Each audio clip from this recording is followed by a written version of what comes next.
Olá, professor.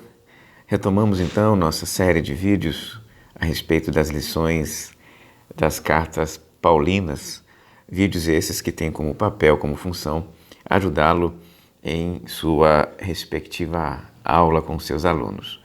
Nesta aula, neste vídeo número 2, estamos apresentando aqui a lição chamada A Carta aos Gálatas, a defesa pela liberdade em Cristo Jesus, que trabalha o texto de Gálatas 1 e Gálatas 2.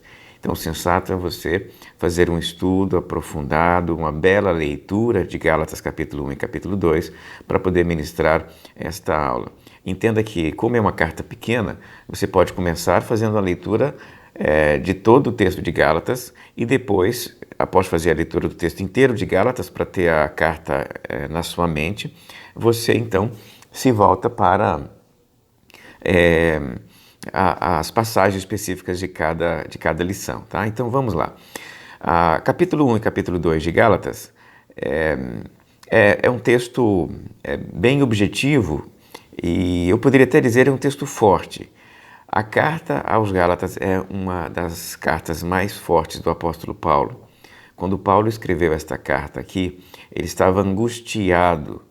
E é possível até dizer que ele estava irritado com o comportamento de algumas pessoas que estavam atrapalhando a vida dos convertidos, dos crentes da Galácia.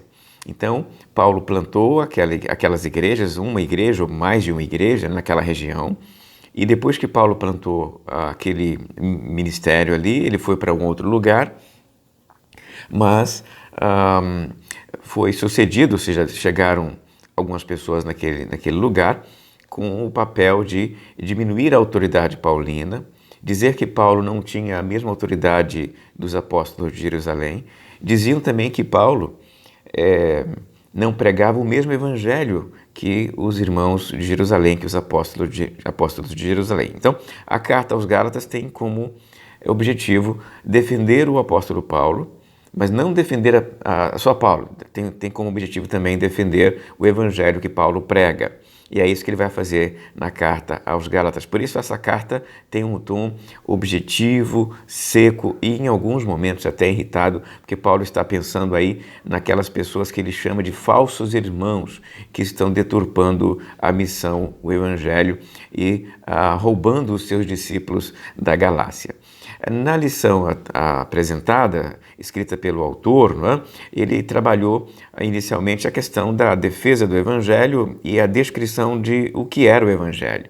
Ele demonstra que a mensagem pregada pelo apóstolo Paulo era a mesma mensagem que os apóstolos de Jerusalém pregavam, não são duas mensagens. Por quê? Porque até a questão da circuncisão tem um caráter de concordância neste ponto. Eles fizeram uma reunião lá em Jerusalém, Atos 15 descreve esta reunião, Gálatas 2 também descreve esta reunião, e lá nesta reunião eles acordaram que os discípulos de Jesus, judeus, poderiam praticar a circuncisão e os discípulos de Jesus, gentios, não precisavam mais praticar a circuncisão. Em outras palavras, eles encontraram uma forma de trazer gentios e judeus para dentro da mesma igreja. O evangelho, então, era o mesmo, que significa dizer que tanto os discípulos de Jerusalém quanto Paulo pregavam o evangelho de Cristo Jesus. Paulo também trabalha nesta carta a defesa de sua pessoa, dizendo que ele tem tanta autoridade e é apóstolo tanto quanto os demais apóstolos, mesmo que não tenha tido a oportunidade de caminhar com Jesus durante o seu ministério. Então, Paulo defende-se nesta carta, ele defende o seu evangelho, ele defende a sua pessoa diante dos seus acusadores. O Paulo também argumenta nesse texto longamente, especialmente no capítulo 2, que ele foi chamado por Jesus.